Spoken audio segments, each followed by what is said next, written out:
बाद में तो उनका पूरे हफ्ते में सिर्फ इसी दिन है पीरियड। नहीं, उन्होंने बोला था बाद में किसी दिन ले लेंगे। देखिए बेटा, अगर इस तरह का चलो देखते प्रश्न हैं। होगा तो एक्स्ट्रा क्लास भी ली जा सकती, टीचर्स आपको स्केड्यूल करके वो इन्फॉर्म कर देंगे, तो हो सकती है वो, इंशाल्लाह मसला नहीं है। जैसे अगर मुझे भी ज़रूरत पड़ी तो मे भी पॉसिबल मैं सैटरडे संडे में से किसी दिन किसी टाइम ले सकता हूँ अगर ज़रूरत पड़ी, लेकिन इन्फॉर्म करूँगा कम से कम एक दिन पहले आपको ना बता दूँगा। अच्छा, ओके सर। स्ट्रेंथ क्या आपकी क्लास की इसी तरह इतनी कम ही होती है रोजाना? सर नहीं, बाकी क्लासेस में तो 30 से ऊपर ही होती है हमेशा। मेरी क्लास में आप लोग बहुत कम, कल भी सिर्फ 5 स्टूडेंट थे, अभी तक भी सिर्फ 3 हो आप लोग। Yes sir. मैं हूँ शायद सिर्फ वकार हूँ। बच्चों ने लियो कंप्यूटर।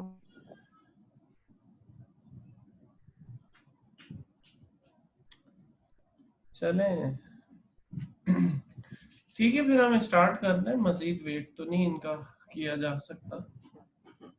Yes sir. लेकिन बेटा कल लास्ट टाइम जो हमने बात खत्म की थी वो एक्चुअली स्लाइड नंबर 6 तक हमने की थी। We are discussing about the arithmetic logic unit, और इसमें जो लास्ट पॉइंट हम डिस्कस कर रहे थे ना, वो हम डिस्कस कर रहे थे कंपैरिजन की, और उससे मैंने आपको मैं लेके गया था आर्टिफिशियल इंटेलिजेंस की तरफ, कि बता रहा था कि आर्टिफिशियल इंटेलिजेंस में भी ये comparisons, greater than, less than, ये सारी जो कंडीशंस टाइप की चीजें होती हैं ये बहुत ज्यादा इंपॉर्टेंस रखती हैं। ठीक है, अब होता ये है कि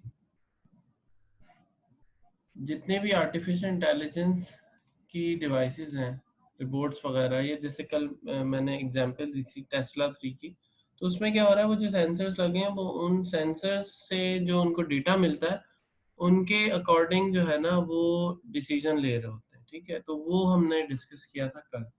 so now will discuss about the control unit, that is another part of your microprocessor. Control unit checks the input-output flow of data and signal. Its main responsibilities are catch and execute instructions properly. अब देखिए यहाँ पर catch and execute instructions के बारे में बात हो रही है। तो कंट्रोल यूनिट करता क्या है, आपके कंप्यूटर में आपको मालूम है सिग्नल्स का कंटिन्यूसली फ्लो जो है वो चल रहा होता है। कंट्रोल यूनिट क्या करता है, उन सिग्नल्स को कैच करता है और उनमें जो भी इंस्ट्रक्शंस होती हैं उनके अकॉर्डिंग उनको एग्जीक्यूट कर रहा होता है आगे। ठीक है, अब ये कैच कहाँ से करता है, कहाँ आगे पहुंचा रहा होता है, ये अगले पॉइंट्स में देखें आप लोगों को पता चल जाएगा। Select program from memory and execute it. तो जो आपकी कंप्यूटर की बेटा मेमोरी होती है ना, उसमें से ये सिलेक्ट करता है और फिर उसे एग्जीक्यूट करता है। What do mean by this point? It means that for example you have a file in your computer with the name A, B, and C, right? And you want to open it. So what you will do? You will go to the desired position or location wherever this file is located in your system. So whenever you will got that destination, you will double click on that file. So this double click means that you want to execute this file, right? तो करेगा क्या वो control unit, आपकी उस location से file को उठाकर execute कर देगा, चला देगा। ठीक है, यानी आगे माइक्रो प्रोसेसर तक पहुंचा देगा। तो ये सारा जो है ना सिनेरियो है। Third point is control flow of signals and carries out instruction properly. सारे जो सिग्नल्स का कंट्रोल है वो यही संभाल रहा होता है। ठीक है, और इंस्ट्रक्शन को जो है वो प्रॉपरली चला रहा होता है। It controls the input output devices.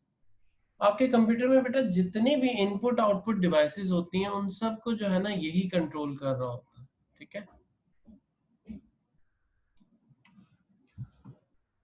तमाम की तमाम जो आपकी डिवाइसेस हैं उन सबको।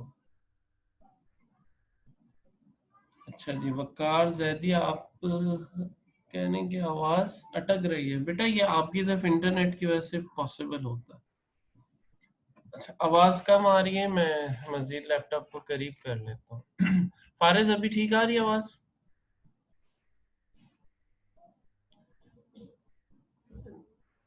नेक्स्ट स्लाइड पे जाता हूँ मैं।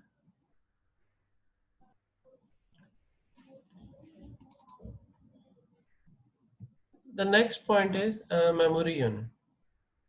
Memory defined as a place where data is stored and can be retrieved correctly upon request. This whole process took place at a single unit called memory unit. This component is divided into two main types, internal and external. ठीक है, हमारे पास दो तरह के memory होते हैं, internal और external. अब ये मेमोरी है क्या? देखिए, बिल्कुल सिंपल से वर्ड्स में सामने लिखा हुआ कि मेमोरी एक्चुअली बेटा वो प्लेस होता है जहां पे जो आपका डेटा है ना वो स्टोर किया हुआ होता है,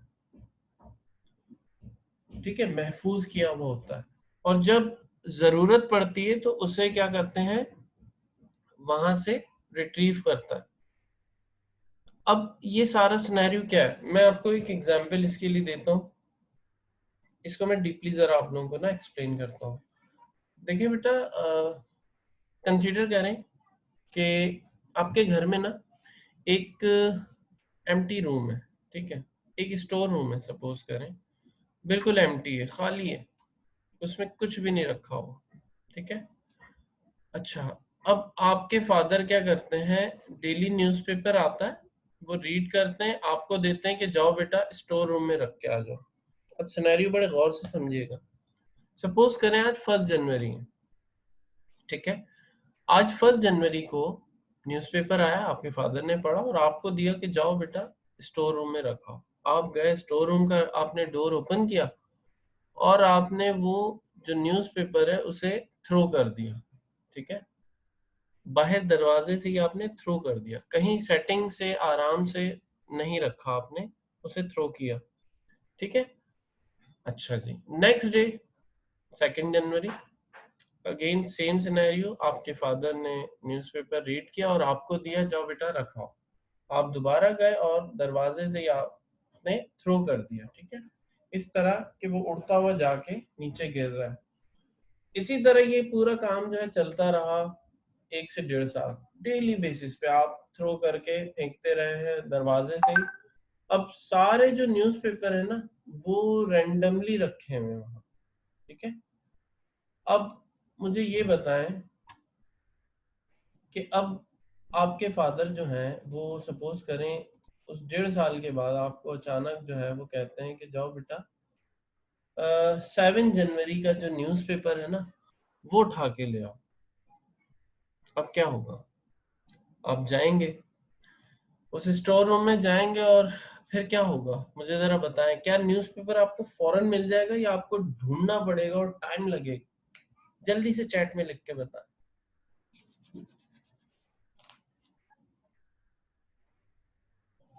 बिल्कुल ढूंढना पड़ेगा आप लोगों को। गुड निम्रा, तो इसमें काफी टाइम लगेगा। गुड हारिस, गुड फरेज, you have to find it, ठीक है। तो सेम यही काम ना बेटा हम अपने इंसान जो है हम अपने दिमाग के साथ भी करते हैं। हम क्या करते हैं, हम डेली बेसिस पे जो भी दुनिया में देख रहे हैं आगे पीछे, या इस वक्त आप मेरी भी बात सुन रहे हैं ना, ये सारा डेटा है आपके पास। अल्लाह ताला ने ना डिफरेंट टाइप की इनपुट डिवाइसेस दी हैं। आंखें क्या है आपकी इनपुट डिवाइसेस हैं, कान आपके क्या है इनपुट डिवाइसेस हैं, ठीक है, जबान आपकी आउटपुट डिवाइस। अब ये जो इनपुट डिवाइस इस वक्त आप इस्तेमाल कर रहे हैं ना वो एट अ टाइम दो, बज़ाहिर दो कर रहे हैं, इसके अलावा भी आपकी जो जितनी भी महसूस करने की सलाहियत है वो तमाम इनपुट के तौर पे होती हैं। लेकिन इस वक्त आप मेरे लेक्चर सुन भी रहे हैं और देख भी रहे हैं सामने, ठीक है, स्क्रीन पे। तो ये क्या, आप डेटा इंसर्ट कर रहे हैं। अब इंसर्ट कर रहे हैं तो सेव भी कर रहे होंगे, कहाँ सेव कर रहे हैं, अपने दिमाग में। लेकिन हम इंसान क्या करते हैं, एक एक खास ऑर्डर में इसे स्टोर नहीं करते अपने दिमाग में, ठीक है। जिसकी वजह से होता है क्या है कि हमारे साथ भी यही प्रॉब्लम होती है कि जब हमें एक इंफॉर्मेशन चाहिए होती है एक स्पेसिफिक टाइम में, तो उस वक्त हमारे दिमाग जो है वो फौरन से उसे ढूंढ के नहीं निकाल के दे रहा होता। अक्सर ऐसा होता है, हमेशा नहीं। मिसाल के तौर पे मैं किसी से आज मिला, ठीक है, और हमारी कोई आपस में बातचीत हुई, अचानक से मिले, यानी फर्स्ट टाइम मिले किसी से हम, और उसके बाद अलग हो गए। 6-7 महीने के बाद जो है वो दोबारा हमारी मुलाकात होती है। तो उसमें क्या होता है कि मैं जब जैसे ही उस शख्स को देखता हूँ तो मैं कहता हूँ यार मैंने कहीं देखा है, लेकिन फौरन से रिकॉल नहीं हो रहा होता कि नाम क्या है, नाम याद नहीं आ रहा होता। वजह क्या है? बिल्कुल इसी तरह जो एग्जाम्पल मैंने दी ना, न्यूज़पेपर को आप थ्रो करते जाते हैं और वो रैंडमली कहीं पे भी जाके रख दिया जाता है, सेम इसी तरह हम भी डेटा जो है स्टोर कर रहे होते हैं।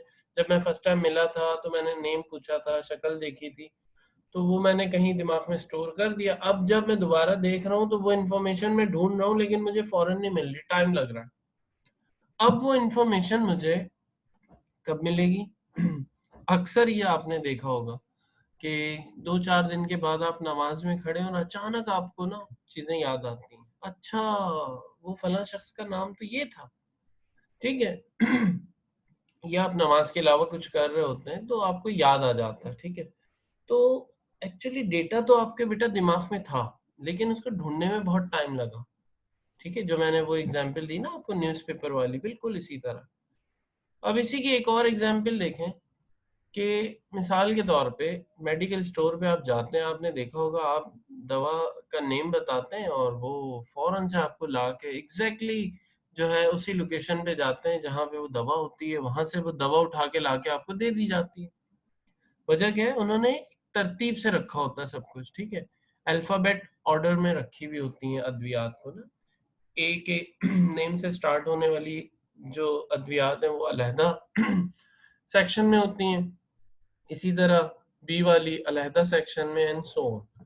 तो जैसे ही आप कोई दवा कहते हैं, जैसे फॉर एग्जांपल आपने कहा पेनाडोल दे दें, तो वो डायरेक्ट जो है पी के सेक्शन में जाएगा, ठीक है। वैसे तो पेनाडोल बहुत ही ज़्यादा फेमस है, उन्होंने अलहदा से एक ड्रॉज में रखी हुई होती है, लेकिन नॉर्मली क्या करेंगे, वो डायरेक्टली उसी अल्फ़ाबेट जो स्टार्ट का है उसकी तरफ जाएंगे और वहां से उनको फौरन से मिल जाती है, ठीक है। लेकिन सपोज करो कि एक मिनट रुकिएगा।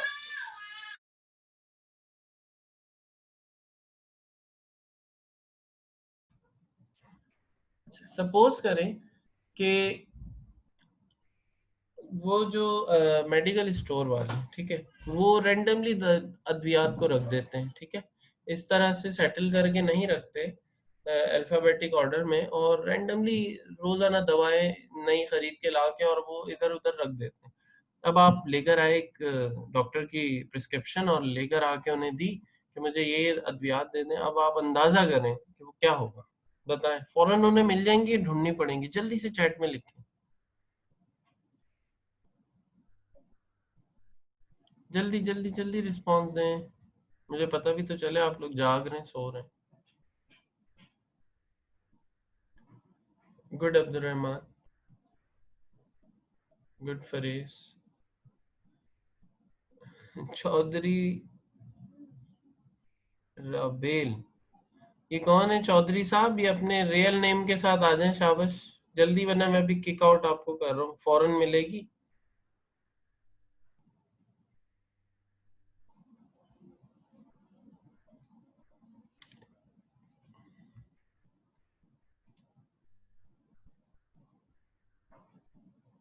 राबेल, मैं आपको वेटिंग रूम में फेंक रहा हूँ, जल्दी से नेम चेंज करके आओ। ठीक है बेटा, तो ये होता है सिनेरियो। उनको टाइम लगेगा, उनको ढूंढनी पड़ेगी। लेकिन कंप्यूटर क्या करता है कि कंप्यूटर के पास बेटा जो मेमोरी है वो बहुत ही एफिशिएंट होती है, ठीक है। वो हर चीज एक तरतीब से रखता है, ठीक है। अब जब वो तरतीब से चीजें रखी हुई होती हैं तो वो क्या होता है कि जैसे ही आप रिक्वेस्ट करते हैं किसी फाइल का तो वो फौरन से उसे मिल जाती है। यही वजह है कि कंप्यूटर जो है, ठीक है, चौधरी हटा दें तो मैं इनको एक्सेप्ट कर लेता हूँ, चौधरी लिखा हुआ है ना। दूसरा, आप लोगों को मैंने कहा है क्लास 8 और आगे जो है सेक्शन भी लिखा करें बेटा, ठीक है। मैंने एक्सेप्ट कर ली दोबारा, ओके। तो ये सिनेरियो बेटा मेमोरी यूनिट का, ठीक है। अब इसकी दो टाइप्स होती हैं बेटा, इंटरनल एंड एक्सटर्नल। आप लोगों को यहाँ तक क्लियर है जो मैंने अभी तक आप लोगों को समझाया? इसमें किसी का कोई क्वेश्चन?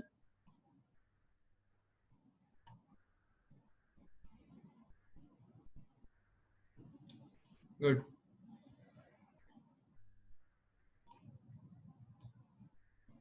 ठीक हो।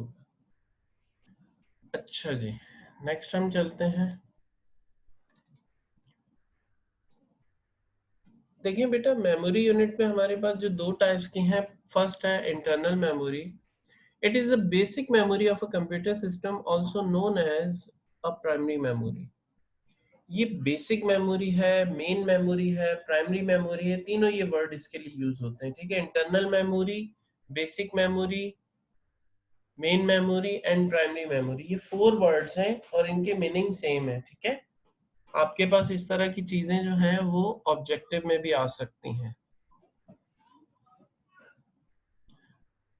बेटा एक्सटर्नल मेमोरी में अभी आगे समझाता हूँ, पहले ये कंप्लीट कर लूँ।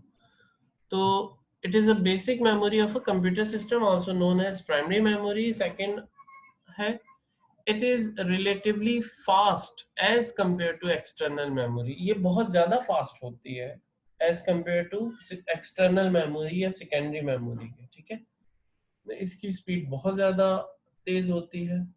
उसके अलावा ये एक्सपेंसिव भी ज्यादा होती है as compare to external memory की। ठीक है, ये पॉइंट मैंने यहाँ लिखा हुआ नहीं है, बट ये अपने ध्यान में रखिएगा। ठीक है। अच्छा, इंटरनल मेमोरी की बेसिकली जो है वो 2 टाइप्स हैं, इट्स रैम एंड रोम। ठीक है, यही वजह आपने देखा होगा रैम जो है वो as compare to external memory, जैसे कि आपकी हार्ड ड्राइव है, उसके मुकाबले में कॉस्टली होती है। ठीक है, RAM. Now will discuss about the RAM. Internal memory की पहली टाइप जो रैम अभी हमने देखी, उसके बारे में डिस्कस करेंगे। It is a volatile memory, that is it's content will lost when power is turn off. बेटा रैम जो है ना वो वॉलेटाइल मेमोरी होती है। Volatile means temporary. ठीक है, भूल जाने वाली, यानी जो इसका कंटेंट है, इसके अंदर जितना भी स्टोर्ड मटेरियल होता है, डेटा होता है, वो जैसे ही आपका कंप्यूटर टर्न ऑफ होता है, बंद होता है, उसकी पावर कट ऑफ होती है, तो वो उसका जो कंटेंट है या डेटा है वो उसमें से डिलीट हो जाता है। सेकेंड है, it requires electricity to retain its information. वही जो पहले पॉइंट में मैंने बात की, वही चीज यहाँ पे रिपीट हो रही है कि इसको लाजमी इलेक्ट्रिसिटी का जो है कंटिन्यूस फ्लो चाहिए होता है। It is a minimal it is a minimum requirement of a computer to operate. लाजमी सा जो है ये भी कंप्यूटर का, वैसे तो कल भी मैंने आपको बताया था, कंप्यूटर का हर पार्ट ही अपनी एक अहमियत रखता है, और इसी तरह जो हमारे पास रैम है, इसकी भी अपनी एक इम्पोर्टेंस है। बिना रैम के आपका बेटा डिस्प्ले नजर नहीं आता। अगर आपके कंप्यूटर में एक भी रैम नहीं लगी तो आपकी स्क्रीन पे कुछ भी डिस्प्ले नहीं होता। रैम में बेसिकली होता क्या है, मैं आपको ये बता देता हूँ। फॉर एग्जाम्पल, अभी जैसे आपने जूम का सॉफ्टवेयर ओपन किया होगा, ठीक है, जो कि करंटली चीज आपकी ओपन होती है ना स्क्रीन पे, वो बेसिकली आपके कंप्यूटर की एक्सटर्नल मेमोरी से निकल कर इंटरनल मेमोरी में आती है, और इंटरनल मेमोरी की भी कौन सी मेमोरी में, रैम में आ जाती है। ठीक है, तो इस वक्त वो रैम में है। यही वजह है कि अगर मिसाल के तौर पे आप लाइक कंप्यूटर में आपने वर्ड ओपन किया हुआ, उस पर काम कर रहे हैं, ठीक है, या कोई गेम खेल रहे थे आप, ठीक है, और जैसे ही लाइट चली जाती है तो दोबारा वो गेम वहीं से स्टार्ट नहीं हो रहा होता, या दोबारा से वो गेम ही स्टार्ट नहीं हुआ हुआ होता, या दोबारा से वो वर्ड की फाइल ही ओपन नहीं हो जाती खुद से, आपको वो ओपन करनी पड़ती है। ठीक है, क्यों? क्योंकि जैसे ही कट ऑफ हुई पावर तो वो डेटा जो था वो लॉस्ट हो गया।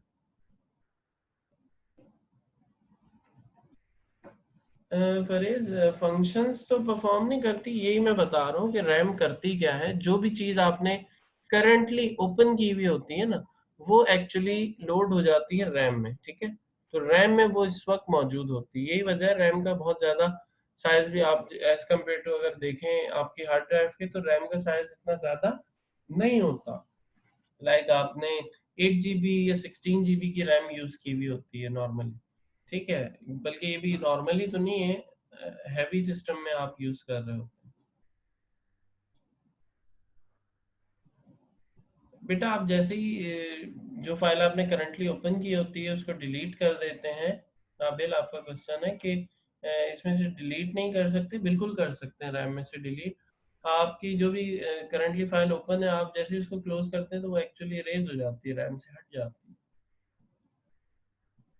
अच्छा जी, वकार जैदी कह रहे हैं जैसे कोई डिजिटल क्लॉक। मैं समझा नहीं वकार आपका क्वेश्चन बेटा, कंप्लीट क्वेश्चन लिख कर भेजिए जी ऑटोमेटिकली। अच्छा जी, नेक्स्ट स्लाइड पे हम चलते हैं जब तक। Second point is ROM, right? Second type is a ROM, internal memory की सेकंड। फर्स्ट हमने डिस्कस की RAM, second is ROM. ROM is a permanent memory unlike RAM. It never lost data when the power is turned off. बेटा जो रोम है ना उसका data जो है वो परमानेंट होता है, जबकि रैम क्या थी, उसका टेम्परेरी होता है। जैसे ही लाइट जाती है या आप कंप्यूटर खुद से भी बंद करते हैं तो वो उसमें से डेटा हट जाता है, लेकिन रोम का डेटा नहीं डिलीट होता, वो उसमें स्टोर रहता है। Next point, ROM contains a computer essentials program that are necessary to start up the machine. रोम में एक्चुअली होता क्या है बेटा, रोम में हमारे पास वो डेटा होता है जो कि कंप्यूटर को बूट करने के लिए लाजमी होता है। ठीक है, जैसे ही आप देखें, आप करते क्या, आपने कंप्यूटर ऑन करना, आपने पावर बटन ऑन प्रेस किया, ठीक है, कंप्यूटर का, तो कंप्यूटर जो है वो स्टार्ट होने के बाद आपकी विंडोज स्टार्ट हो जाती है और उसके डेस्कटॉप आ जाता है। ठीक है, आप कभी काम कीजिएगा अपने, जैसे ही आपका कंप्यूटर स्टार्ट हो तो डेस्कटॉप पे आप राइट क्लिक करके, ठीक है, इसके टास्क में, बल्कि टास्क बार पे राइट क्लिक करके टास्क मैनेजर पे जाइएगा। ठीक है, और इस तरह से ये देखिए मैंने अभी क्लिक किया है, दोबारा मैं आपको इस स्क्रीन पे करके दिखाता हूँ। यहाँ आपने क्लिक किया टास्क बार पे राइट क्लिक और ये टास्क मैनेजर पे आप गए, तो ये आपके पास अगर देखें, ठीक है, इस वक्त आपको स्क्रीन बड़ी करके दिखा देता हूँ, जूम, ठीक है, जूम भी कर देता हूँ मैं। अगर इस वक्त मैं आपको करंट हिस्ट्री प्रोसेस फाइल्स दिखाना चाहूँ, देखो अगर आप गौर करें, इस वक्त एप्लीकेशन जो है मेरे पास वो 10 ओपन है, बैकग्राउंड में प्रोसेस फाइल कितनी चल रही है, 91। ठीक है, और इसी तरह की बहुत सारा डेटा हो, विंडोज प्रोसेस फाइल्स कितनी चल रही है, 102। और ये सारी फाइल्स आ रही हैं। बताना मैं ये चाह रहा हूँ, क्या ये फाइल्स मैंने खुद ओपन की हैं? बिल्कुल भी नहीं, ये फाइल मैंने नहीं ओपन की। ये फाइल कैसे ओपन हो गई फिर जब मैंने ओपन नहीं की? ये फाइल बेटा आपकी जो रोम है ना वो ओपन करती है, इनमें से ज्यादातर फाइल। आप अपनी विंडोज को स्टार्ट कीजिएगा, आप अपनी विंडोज को जैसे ही स्टार्ट करें तो फौरन से ये काम करके देखिएगा, आपके पास शुरू में से ही मतलब एटलीस्ट 30+ फाइल जो है वो चल रही होती है। मेरे पास तो विंडोज 10 है, तो काफ़ी ज़्यादा फाइल्स हैं। वैसे भी एप्लीकेशन मेरी करंटली काफ़ी ज़्यादा खुली हुई है, आपको दिख रही होंगी शायद नीचे। तो बहरहाल ये सारी फाइल जो है बेटा, इनको लोड कौन करता है? ये रोम करती है आपकी। ठीक है, next point, ROM only allows reading data, we can never write और alter data stored in it. ROM के अंदर बेटा जो डेटा होता है ना वो सिर्फ रीडेबल होता है, यानी कंप्यूटर क्या करता है, कंप्यूटर उसमें से डेटा को रीड करता है।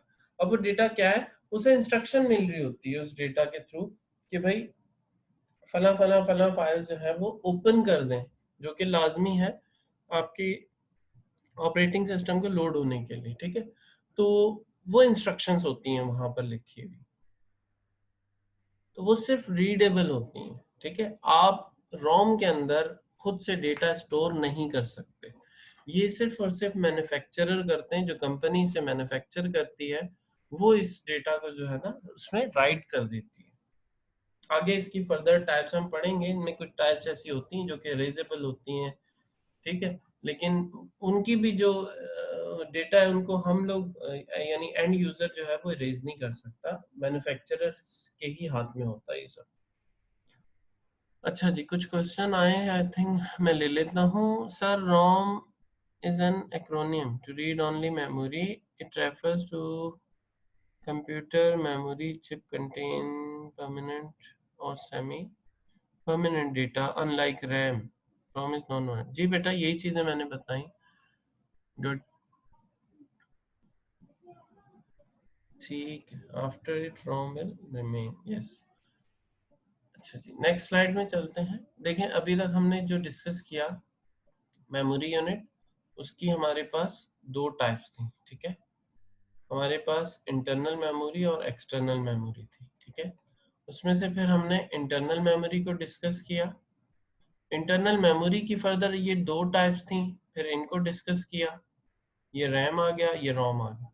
अब हमारे पास मेमोरी की जो सेकंड टाइप है एक्सटर्नल, उसे डिस्कस करेंगे। The secondary memory of a computer system is known as external memory. External memory को सेकेंडरी मेमोरी भी कहते हैं, ठीक है। It is an additional memory which user added just for his convenience. This memory is cheap as compared to internal memory. ठीक है, ये चीजें वही हैं जो प्रीवियसली मैंने डिस्कस की, ठीक है। सेकंड ऑप्शन, सेकंड पॉइंट में भी वो क्या कह रहा है कि ये एडिशनल मेमोरी होती है जो कि यूजर जो है वो अपनी कन्वीनियंस के लिए, अपनी सहूलत के लिए जो है वो अटैच करता है।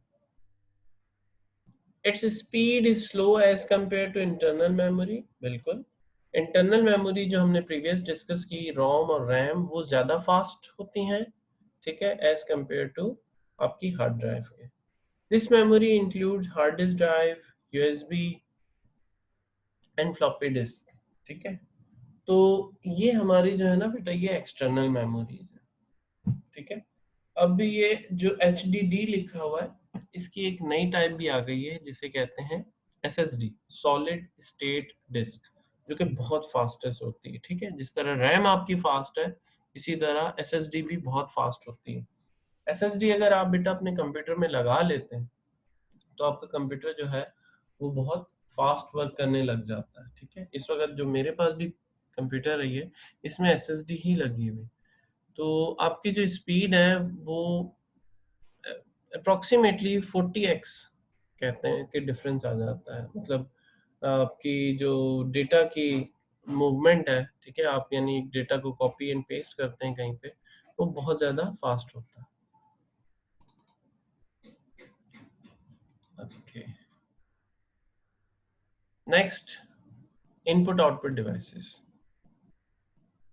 अच्छा, मैं कुछ क्वेश्चन आ गए ले लेता हूँ। प्रोनाउंस, ठीक है रबेल, ये बेटा वही डेटा है जो आप, मतलब वही चीज़ें आप रिपीट कर रहे हो जो मैंने अभी आप लोगों को समझाई है। आई थिंक आप कहीं से कॉपी करके पेस्ट कर रहे हो।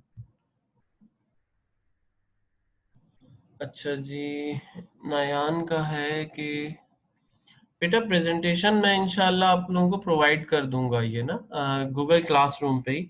वैसे वीडियोस जो हैं ये मैं अपलोड कर देता हूँ। जैसे कल आपका लेक्चर हुआ था तो रिकॉर्डिंग मैंने कल ही अपलोड कर दी थी, इसी तरह आज ये भी रिकॉर्डिंग चल रही है इसकी। इंशाल्लाह ये भी मैं पूरी कोशिश होगी कि आज ही जो है ना ये रिकॉर्डिंग भी अपलोड कर दूंगा आपके पास। गूगल क्लासरूम में भी अवेलेबल होगी और मेरे यूट्यूब के चैनल में भी अलहदा से जो है ना इसकी क्लास 8 की मैंने वो सेक्शन बनाया, वो वहां से आप देख लीजिएगा। ठीक है राबिल, आपने क्लास 7 में पढ़ा था, good. So input output devices, input devices के बारे में कह रहे हैं, all those physical devices which use to enter data in computer or to instruct it what to do are called input device. लेकिन तमाम ऐसी फिजिकल डिवाइसेस बेटा जिसके जरिए आप कंप्यूटर को कोई डेटा देते हैं ना, वो तमाम क्या है आपकी इनपुट डिवाइसेस, यानी जिसके थ्रू आप कंप्यूटर को बताते हैं कि कंप्यूटर भैया आपने करना क्या है, ठीक है, आप इंस्ट्रक्शन दे रहे हो। The purpose of input devices is to pass information to memory unit of the CPU. अब देखिए यहाँ पे क्या इसका पर्पस है इनपुट डिवाइसेस का, कि जो आपकी इंफॉर्मेशन है वो पास करता है, ठीक है। किसको पास करता है? आपके सीपीयू के मेमोरी यूनिट। अब यहाँ पर मेमोरी यूनिट कौन से हैं, हमने जो अभी प्रीवियस पढ़े वही हैं, ठीक है। पहले वो टेम्परेरी मेमोरी के पास जाता है डेटा, वहां से प्रोसेस होता है। प्रोसेस में अगर आप उसको इंस्ट्रक्शन देते हैं कि ठीक है जी इसको सेव कर दो, यानी आप सेव के ऑप्शन पे अगर क्लिक करके फाइल का नेम देकर ओके करते हैं तो आप ये इंस्ट्रक्शन दे रहे होते हैं कि जी इस फाइल को सेव कर दो। तो फिर वो बेटा क्या करता है कि उसको सेव कर देता है, ठीक है। Next, and convert the data into signal binary pattern so that it can be transformed into machine readable format।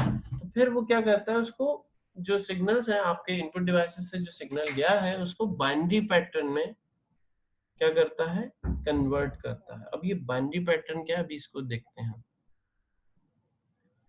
so that it can be transformed into machine readable format।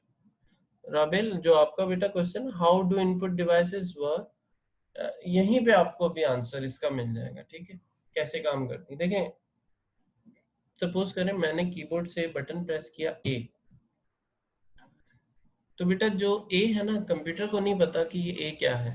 Computer सिर्फ और सिर्फ एक ही language समझता है जिसे हम कहते हैं machine language, which is also known as the binary language. 0 और 1 ये दो ही सिर्फ इसके डिजिट्स होते हैं। इस 0 और 1 से कंप्यूटर को आप दुनिया की हर चीज समझा सकते हैं, ठीक है, सिर्फ इस 0 और 1 से। 0 means of and 1 means on. अब आप जो भी इंस्ट्रक्शन कंप्यूटर को देते हैं, कंप्यूटर भैया क्या करते हैं, उसको बाइनरी पैटर्न में कन्वर्ट करते हैं, ठीक है। देन वो इस काबिल होता है कि कंप्यूटर उसको समझ पाता है कि आपने उसको इंस्ट्रक्शन दी क्या है, ठीक है। तो अब मैं ये आपसे कह रहा था, कीबोर्ड से सपोज करें आपने ए प्रेस किया, कैपिटल ए, तो कंप्यूटर में जो सिग्नल जाएगा वो जाएगा डेसिमल का 65। अब कंप्यूटर इस 65 को कन्वर्ट करेगा बाइनरी नंबर में, और ये 65 जब कन्वर्ट होगा तो इसका आंसर जो बाइनरी में कंप्यूटर को मिलेगा वो मिलेगा 1 0 0 0 0 0 एंड 1, यानी 1 5 टाइम 0 एंड 1, ठीक है। अब ये वो सिग्नल है जिससे कंप्यूटर को समझ में आएगा, ठीक है जी ये क्या है, बात समझ में आ रही। तो इस तरह से जो है ना बाइनरी पैटर्न पे काम कर रहा होता है कंप्यूटर। हम ये किस तरह से कन्वर्जन इसकी होती है, किस तरह से ये 65 जो है वो कन्वर्ट होके बाइनरी में जो है वो 1 5 टाइम 0 और 1 आया, ठीक है। तो ये आगे इंशाल्लाह आपका टॉपिक आएगा। ये आपका बेटा चैप्टर 5 है, डेटा रिप्रेजेंटेशन, क्लास 9 की बुक का डेटा रिप्रेजेंटेशन का जो चैप्टर है ये उसमें सारी चीजें मौजूद हैं। Okay, next slide. टाइम बिल्कुल कम है बेटा, आपके तकरीबन 5 मिनट्स है मेरे पास। ये स्लाइड हम बस लास्ट करते हैं, फिर इंशाल्लाह नेक्स्ट क्लास में देखेंगे बाकी।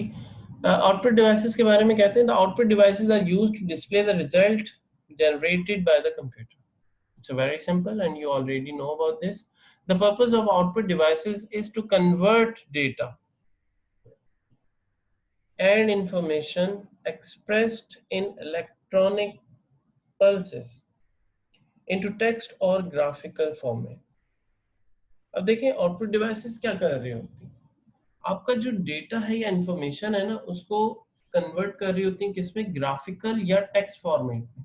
तो आपको स्क्रीन पे दिख रहा होता है, जैसे कि अभी आपको लिखा हुआ पूरा टेक्स्ट दिख रहा है ना, input output devices and blah blah blah, ये तमाम क्या है, ये टेक्सचुअल डेटा है, ठीक है।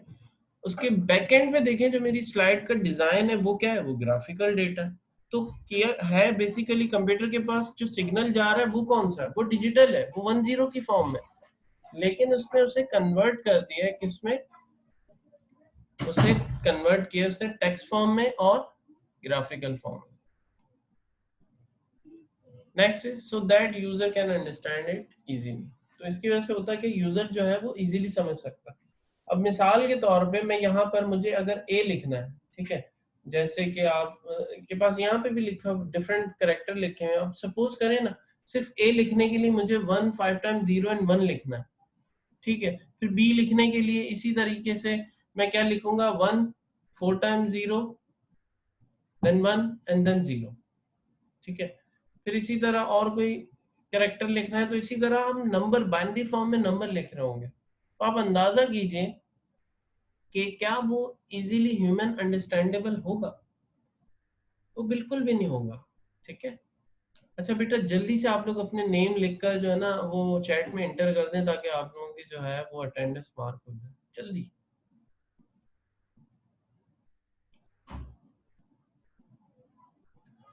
ठीक है बेटा,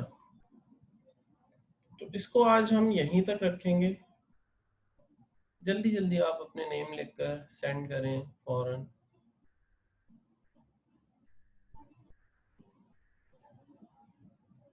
ठीक हो गया। अब किसी का कोई क्वेश्चन बेटा यहाँ तक? मैं आप लोगों को बेटा ये स्लाइड्स भी प्रोवाइड कर दूंगा, लेकिन आप लोगों को जब वीडियो मिल जाएगी तो उसमें स्लाइड शो हो ही रही होंगी। ठीक है। स्लाइड में भी पॉसिबल मैं वीकेंड पे करूं, लेकिन वीडियो इंशाल्लाह मैं आज ही, मेरी कोशिश होगी मैं अपलोड कर दूंगा। किसी का कोई क्वेश्चन है तो बेटा पूछ लें, मैं आप लोगों के माइक खोल देता हूँ। जी, मैंने आप लोगों के बेटा माइक खोले। आपका अगर कोई क्वेश्चन है तो आप पूछ लें, अदरवाइज आप खुद ही अपना माइक बंद कर दीजिएगा।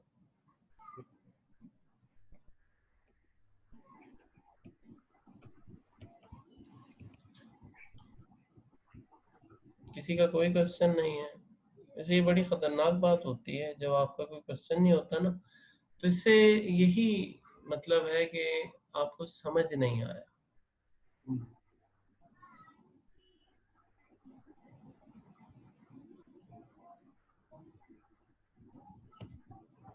कोई बात नहीं जाए 7 से 8 में आ गए तो कोई मसला नहीं, याद हो जाएगा ये भी। ठीक है। अच्छा, दोनों लेक्चर्स में किसी किस्म की कोई प्रॉब्लम तो नहीं है आप लोगों को? समझ में तो आ रहा है ना आप लोगों को? गुड। ठीक है बेटा, इंशाल्लाह फिर नेक्स्ट क्लास में मिलेंगे। तब तक के लिए अल्लाह हाफिज।